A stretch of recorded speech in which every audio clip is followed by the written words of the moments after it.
all for coming, and I think there's more about to arrive a bit late. We've got Ron Jones here today to talk to us, and well, a quick introduction for Ron. He's, along with Brian Stafford, one of the authors of the 1984 Royal Park Master Plan Design Competition, and then was part of the team that prepared the 1985 Landscape Development Plan. And then he was a part of the City of Melbourne's Urban Design team, where they were resolving all the car parking around the zoo at the time. And then the public consultation process showing strong support for a 1984 design. Ron then worked closely with members of the Council Parks team, led by Chris Stance and Associates, to prepare the updated 97 Master Plan. But the key thing in all of those things is that there was a landscape architect actually involved, which this time around there is not.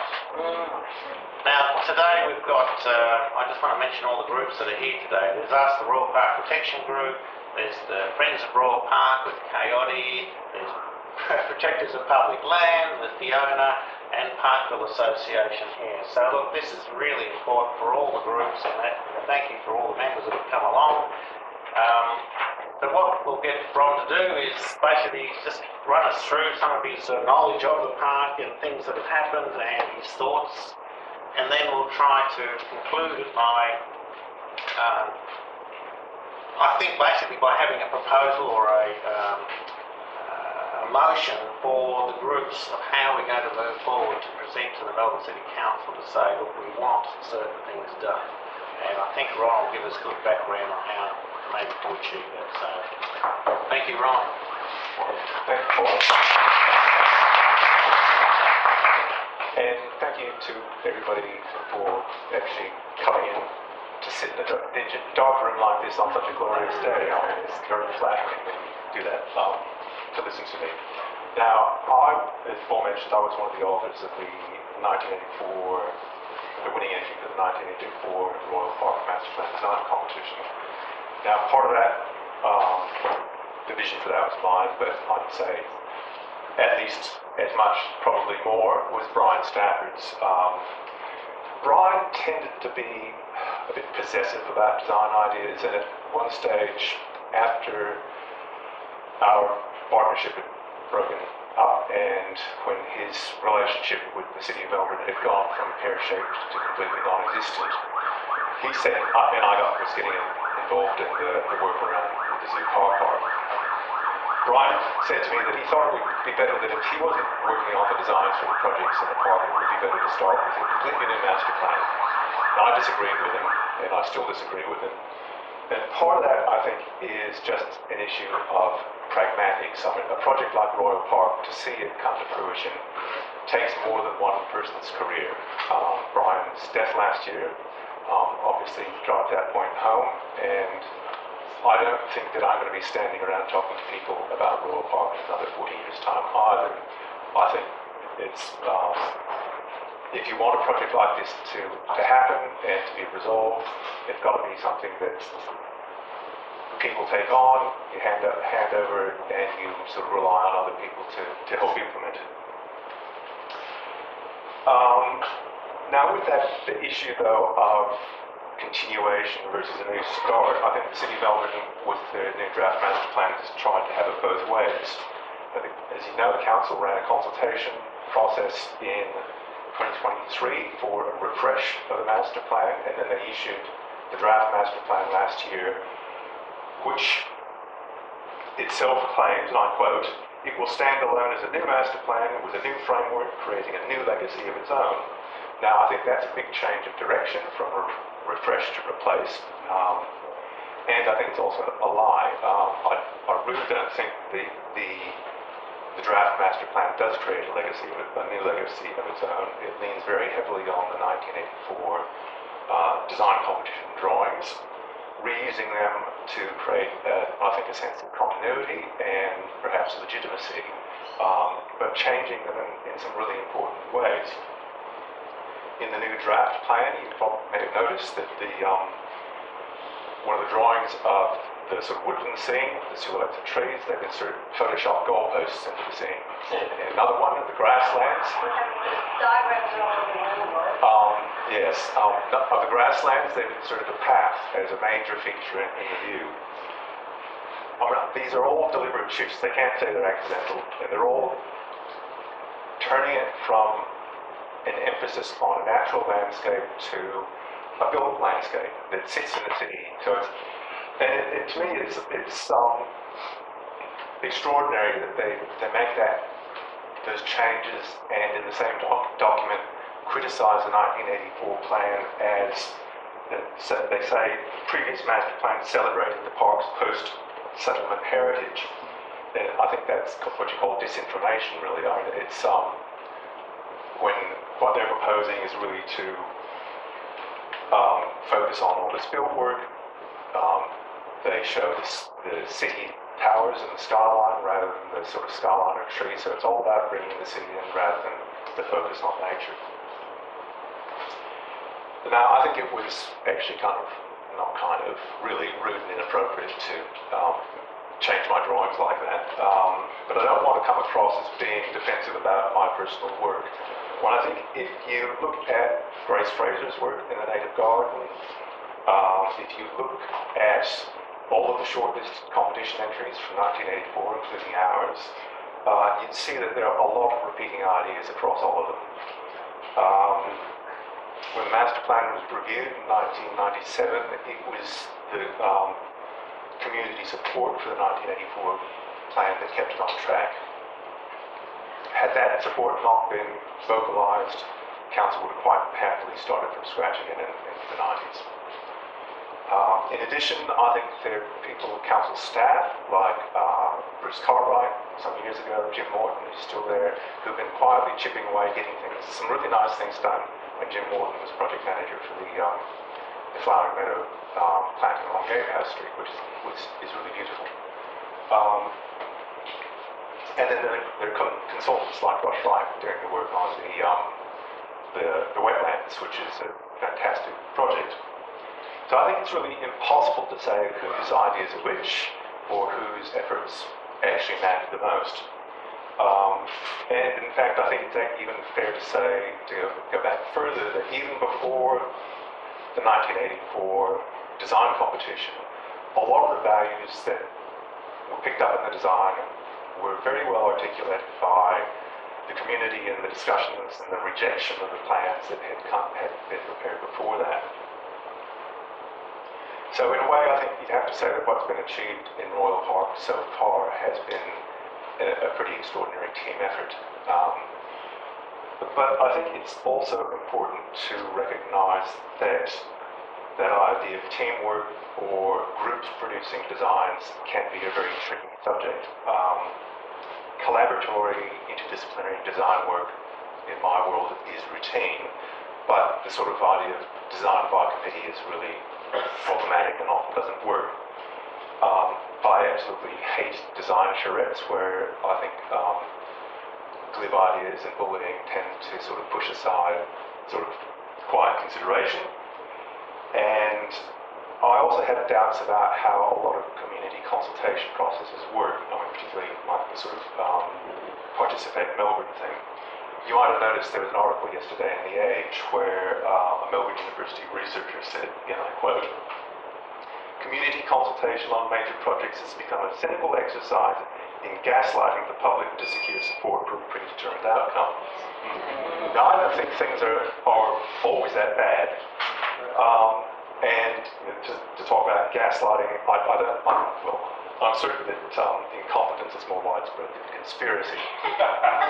But you simply cannot get any depth of information from a few quick online surveys or somebody standing in the park and having a chat to random passers-by that actually adds up to very much. What I do think is a kind of the long-term public discussions about what we value in public spaces provides a way to overcome the limitations of that kind of process. Now, those discussions have been occurring in groups like this today. They've occurred through articles in the newspaper, letters to the editor, and in dozens of stakeholder meetings, in reviews of the plans, and in sort of implementation of projects in the park.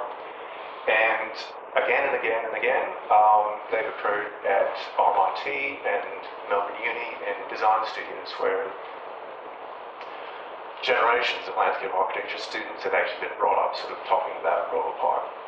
So, and those sorts of discussions, I think, get our brains into alignment, they get us on the same page. And what that does, I think, is it actually allows designers to work freely as designers without just designing for themselves. They have an idea about the community they're working with and for, and rather than just working in a vacuum. And the sort of depth of information you get from those sort of long discussions helps sort of shape that sort of attitude. And I think Royal Park sort of is evidence that that works. Again, it's as I said, it's like a sort of amazing teamwork, but a lot of people have been acting independently, not in sort of direct contact. Jim Morton sort of worked in the Flowering Meadow, and the team from Melbourne Uni working on that. I've had nothing to do with them, but they have an idea about what's valuable in the park and how they can contribute to it. So I think that sort of long-term historical discussion ongoing is really important to support good public design outcomes. And one of the things that I find really concerning about the draft master plan that's put out is the disrespect that's been shown to that kind of discussion.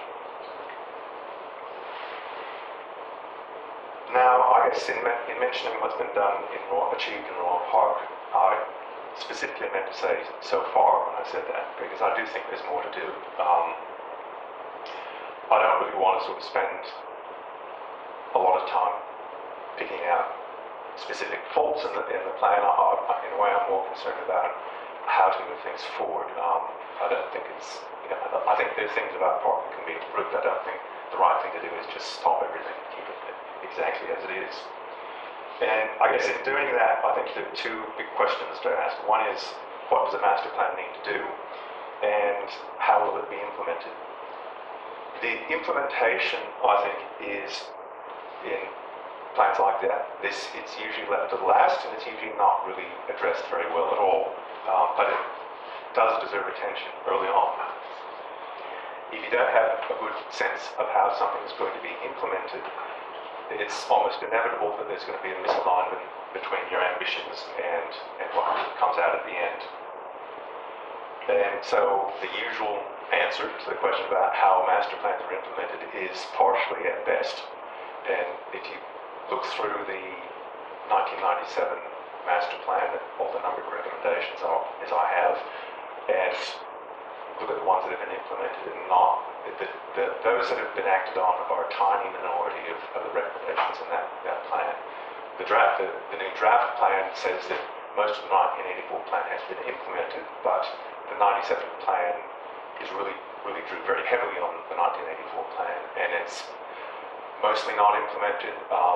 A lot of planting has been done, but all the recommendations about planting in the 97 plan could apply for decades to come as guidance for ongoing planting, replanting, management of landscape. So if they're not done and dusted, you can't just sort of set them to the side.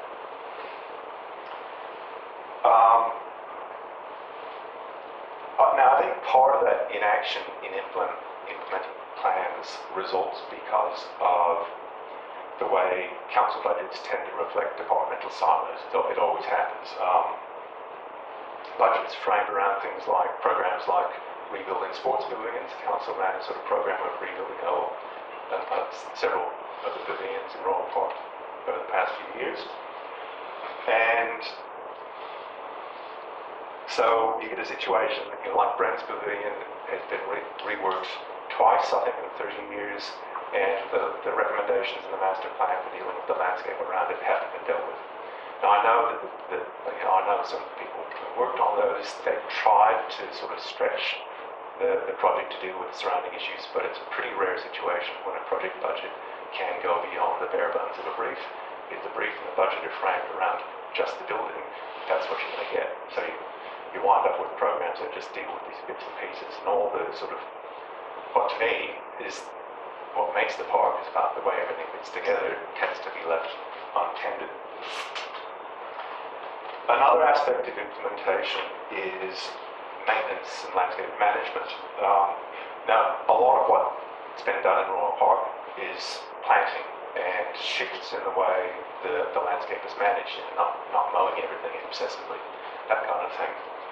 And in effect, I think changing landscape management practices is a way to implement some design proposals.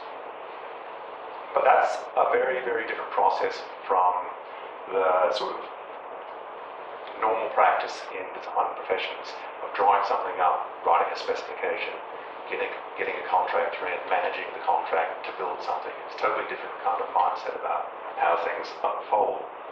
And not many landscape architects or project managers are trained to deal with that kind of thing. And so there's almost certainly a gap between thinking about a design and the way it's going to be sort of unfolding over time with maintenance. And if you look in Royal Park, I think there's evidence of that the native grassland trial plantings have all become overrun with weeds. I'm quite fearful that the flowering meadow along Gatehouse Street will probably follow the same trajectory. I mean, how would it not if they hadn't set up a really different kind of approach to taking care of the park?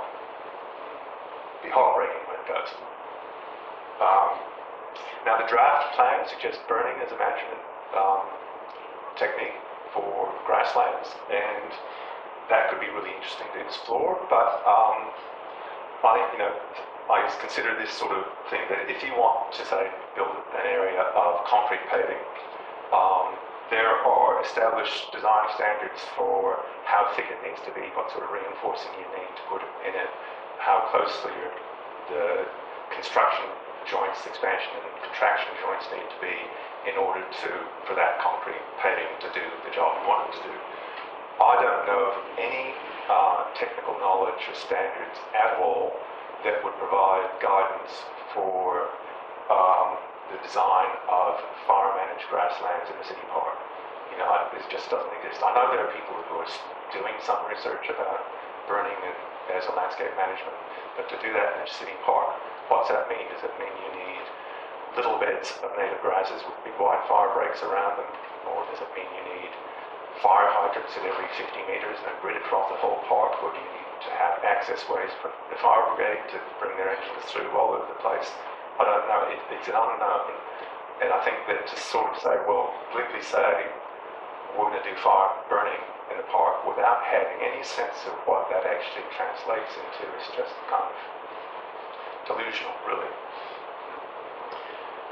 You need to know how landscape's going to be maintained, and you need to really have an understanding. I suppose it's a way, it's sort of craft in a way, to know how these things pan out, how they're shaped and formed and maintained, to design it, and to know that what you get is going to match your ambitions. So on to my second question, and that's what does a master plan need to do? Now, I think a master plan is not a place to get bogged down into detail, particularly fine-grained detail that you can resolve within the context of any individual area. A master plan also doesn't need to have all the information about Royal Park in it. It doesn't have to be this huge compendium of every sort of information, but it is important, though, I think, to have enough information in it, or references to solid information, so that if there's a recommendation or a proposal, people can sort of track down the information that justifies it and supports it.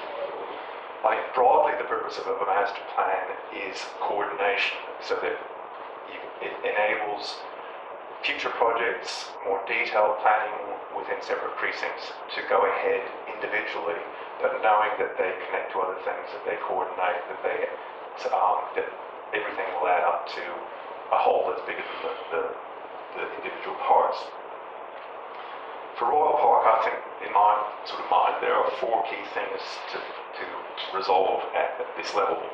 One is the sort of consistency of the design approach and principles and focus for the landscape, so it doesn't just turn into a a hodgepodge of different kinds of design ideas at different places.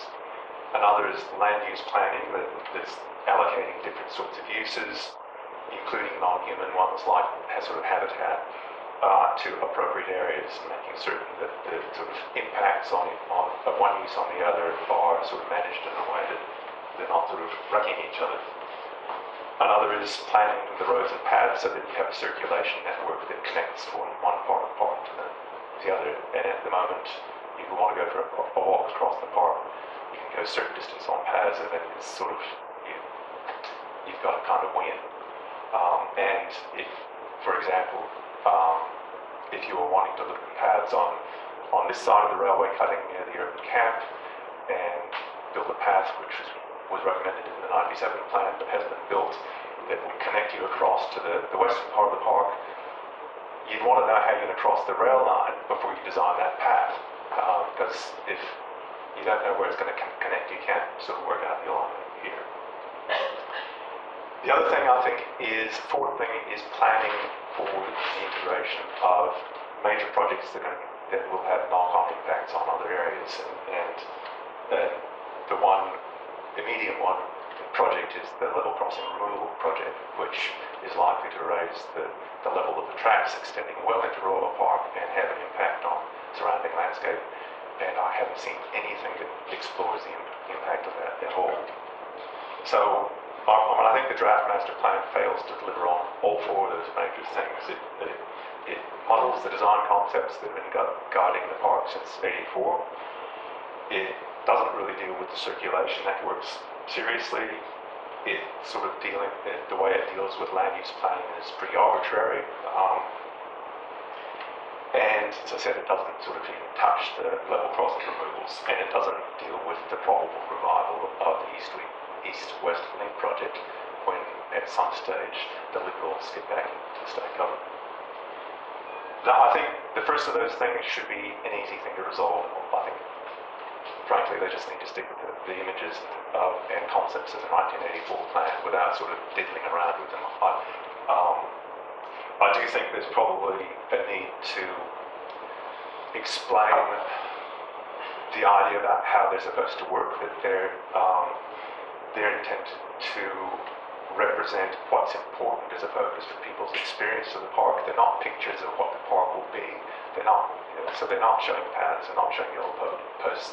They're showing what we want to focus on in Royal Park as distinct from other parts of the city. As for commissioned a really, really good transport discussion paper that they finally put up on their website after New Year's. That was commissioned in 2019. I haven't read the whole thing in detail, but from what I've read of it, it's just extraordinarily good. It's really useful information.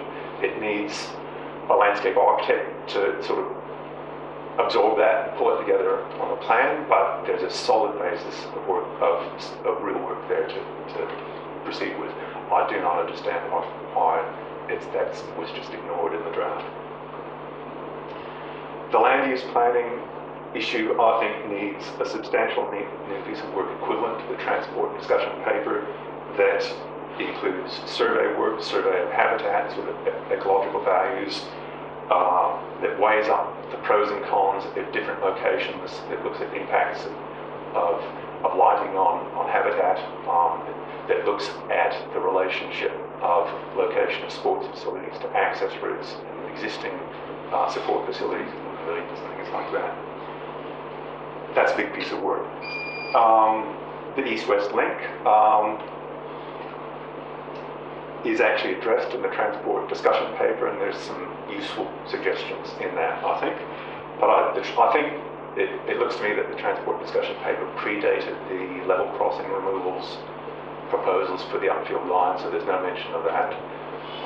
But I think it's really important to be on the front foot with that. If council waits for the state government to tell them what the state's going to do, it's too late. The decisions will have been made. So I think there needs to be a bit of aggression there on the part of council to actually get that out in the open and dealt with. Now, I think to resolve a master plan without addressing those things is just basically to produce a plan that isn't a master plan. It won't do what it needs to do. It won't help coordinate projects in different areas. There are a lot of other detailed things that could be looked at, that would be nice to look at, but I do think it's probably important to recognise that the more comprehensive, the more detailed the master plan is, the harder it is to finish, the harder it will be to approve, and probably it would be strategic to pare it down to the minimum that it can be. Another point I wanted to raise is that I think the Royal Parks Heritage listing generates a second part to the question about what a master plan needs to do. And that's sort of, well, how does the master plan work in combination with the conservation management plan, the CMP? And I think that the answer to that question is quite different than it would be for many other heritage listed parks, because the CMP and the heritage, the listing in the State Heritage Register actually refer to the 1984 master plan and the principles behind that as being important to the heritage values. And I think that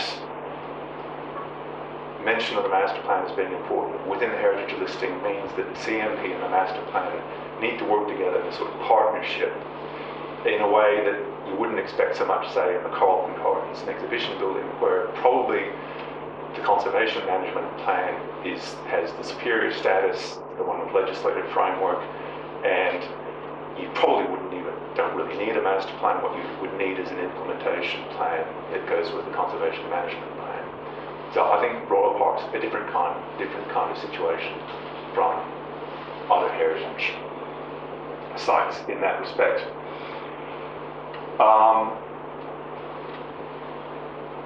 I do think, though, that, say, for argument's sake, that the existing master plan was discarded or significantly changed, that would change that relationship between the CMP and the master plan. I think you'd have to say that the CMP then becomes the senior document, and probably what you would do is forget the master plan and just work out an implementation program with the conservation management plan. Otherwise, you would risk a situation where a conservation management plan that embeds values of the 1984 plan is at odds with a new plan that has different values. So I think that relationship between the two documents is really important to think about. And I guess in a way there are sort of tensions even within the CMP itself, from my reading of that. As I said, the CMP supports the conservation management plan, supports the principles of existing master plans, but it does also, I think, elevate the importance of some built elements like park roads, and even refers to retaining walls in the golf course. So that, to me, generates a conflict between an aim to have a more naturalistic park and connected park landscape. Should, for example, for argument's sake, an opportunity arise to take out a road or to change grading so that the retaining walls are no longer needed. The CMP also talks about the importance of a number of exotic trees and generally recommends replanting like with like, which sits at odds with the aim to sort of generally the master plan to go for indigenous plantings. Now, I think that kind of issue can just be recalibrated, that there probably are some trees that should be replanted like for like, but there are probably other trees that they should be kept as long as they're healthy and growing, and even the old elm trees would provide nesting hollows that have value, but once they're gone, probably in my view, the right thing to do would be to allow replanting that is in keeping with the recommendations in the master plan. That's not a radical shift in the conservation management plan, it's just a bit of recalibrating to look more carefully about how those things balance. I think if not, you have this strange situation where the CMP endorses the master plan, but at the same time puts a freeze on its implementation, which was actually one of my worries about when Bruce Egberg and I nominated the park for the Heritage Register, that kind of thing might happen, but I don't think it's unmanageable. Now, the third question, I said there were two questions, but there's three really, and that's really what's the park for? The draft master plan sets out what it calls a purpose of the master plan, but it's actually, as it's written there to me, reads more as a statement of the purpose of the park and the focus of the design. And part of that raises a concern that I think a lot of other people have raised about a shift from aiming for a balanced provision for recreation in the park to a very strong focus on sports. And I share that concern. But in addition to that, I think that the statement of purpose and the proposed vision in the draft master plan consistently emphasize culture and heritage, or cultural heritage, over natural heritage. And they emphasize that over and over. It uses the terms heritage and culture, unique history, storytelling, history and cultural values, all within just 7 bullet points in those sections. Nature and natural appears once each. I think that completely upends an approach that's been guiding Royal Park for the past 40 years, and it's concerning to me. And when I know that there's an argument here as to whether Royal Park, when the first white colonists encountered it, was a natural landscape or a cultural landscape that had been shaped by burning and other sort of management practices of the traditional owners. And I think there's no doubt that it was a managed landscape. But I think the label cultural landscape and a reference to that probably confuses things as much as it clarifies. With the term cultural landscape, I think to most of us it's more likely to conjure up images of tulip fields in Holland than it would say Yosemite Valley in California, the national park there. But the Yosemite Valley is a very, very carefully managed landscape, and it has been for a long, long time. I think that probably that the traditional owners would have had a conception of Royal Park more akin to our conception of Yosemite than the tulip fields of Holland. But the language around those things tends to push our brains into the tulips, and I just think that's problematic. And I think it has invited what the draft master plan proposes, things like, I quote, celebrating Aboriginal culture, furthering self-determination with a significant entrance statement at Park Street. It also proposes using the former caretaker's cottage near Southgate Street as a space for projects with traditional owners and other education providers. Now, when I actually wonder what the elders, the Wurundjeri elders, would think if it was explained to them that, say, that proposal to use that caretaker's cottage is a deliberate decision not to follow through with the 1997 plan to demolish the cottage and reinstate the area as open space to undo past alienation. Is there actually an alignment there between our value of open space and parkland and holding on to this building? I mean, I don't know, but in a way I think there's probably an issue there that would merit unpicking. And I doubt very much that kind of issue has been discussed with them. But no, I mean, the ideas about natural heritage are clearly completely tied up with cultural heritage. The way I look at nature, the way a Chinese person looks at nature, the way an African person looks at it, it's all going to be different. And that kind of complexity may really complicate the design of a park focused on nature, but I don't think it means you need to give up on the idea. And in a way, I guess, basically, in summary, I think that focus is something that I am certain that the traditional owners would be thrilled to join in on. Certainly, the projects where I've been involved in discussions with them, those are the values, natural values, sort of recognizing what's there. This is what they keep going on over and over and over again. the sort of values of Royal Park that have been, that the CMP and the draft master plan talks about the traditional owners sort of buying into are very much in alignment with the 84 plan. So I don't think there's a problem there. I think there's a solid basis there to actually do what the master plan talks about and walking together with them to sort of continue with what's been started in Royal Park. So in summary, I think the proposal that the council started out with to refresh the plan was the right thing to do. There are a lot of things that have changed in the world since 1997. There were plenty of things I think that the plans didn't address as well as they might have. But basically that's, I think, an issue of refinement and enrichment of the plans. As I said, I don't think I think that sort of redrawing some of the imagery is just getting distracted, playing with stuff that doesn't need to be played with. There are sort of basics, big pieces of work that need to be tackled. Fine-grained detail that maybe needs to be parked for a while.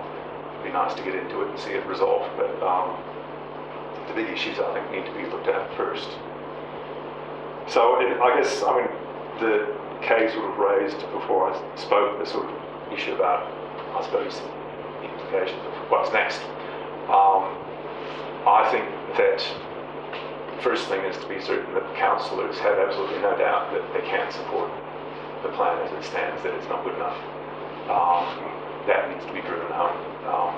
Make certain that we don't just get a slight tweaking that gets put up and approved because they want to get on with things.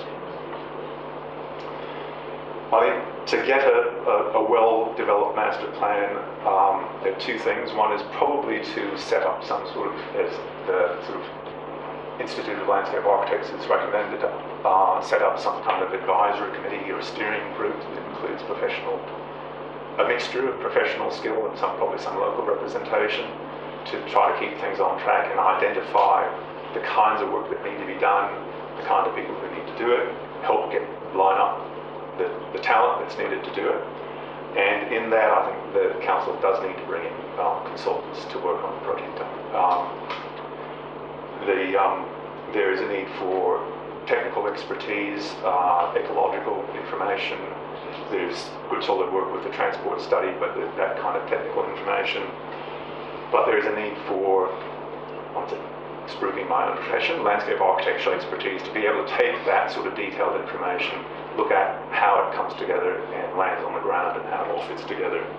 I think equivalent to the technical expertise, there's a need for some cultural expertise to deal with the discussions with the traditional owners.